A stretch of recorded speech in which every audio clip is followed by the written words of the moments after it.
Watch this.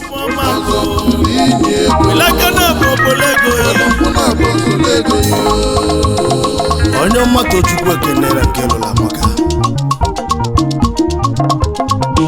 Ọrụ obodo n'ubia kilie mu n'egwu mu arụmụ bụ ife nkili. Kaje kenaka na-ebunata kwadi mma Instagram update. Ebulu megwu mu wejebe Anakwu. Imana Anakwu dị na Anambra. Onwere odogwu nchekwube wejebenu. Ofonye ka nchekwube webata. Chief Ikechukwu mmadụ bụ egwu ọnwa na Anakwu. Ọnwa na-eme mma, ọnwa na-eme amala, ndị Igbo ji bili. Ọnwa na Anakwu odogwu. Aka na-ebunata kwadi mma. Instagram update. Ka ijeke n'aka na-atụnata kwadi mmanụ. All kinds of Instagram updates.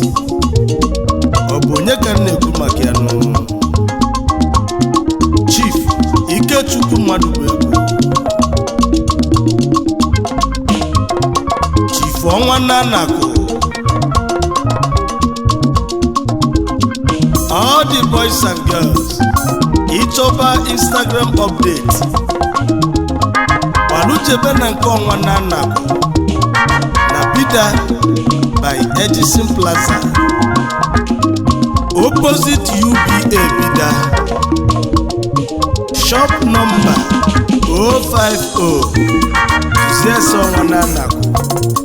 Akwa dị mma dị iche iche inweta ya n'ọnụ dị mma.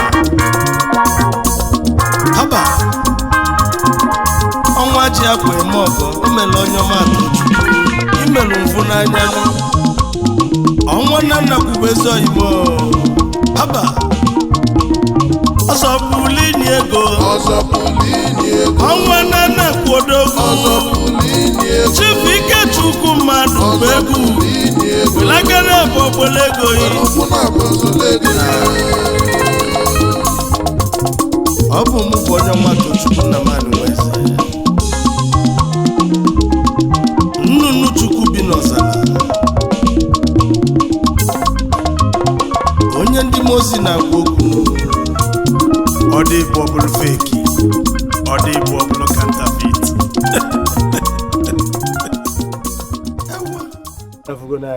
Unavuga ONYEOMA TOCHUKWU mwana ebe. Unavuga kwa ọnwa na Anakwu. Chief ọnwa na Anakwu.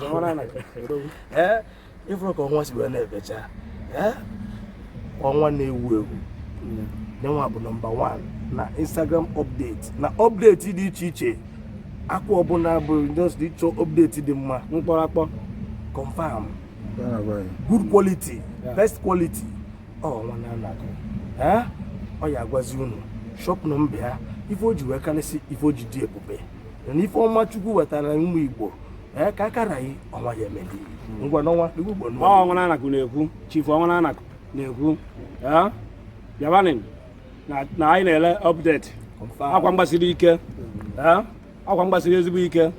Anyị na-anọ na Bida opposite Edison Plaza. Nọmba chọpụ anyị bụ 050. Ụnụ bịa iwe enweta ibe siri ike.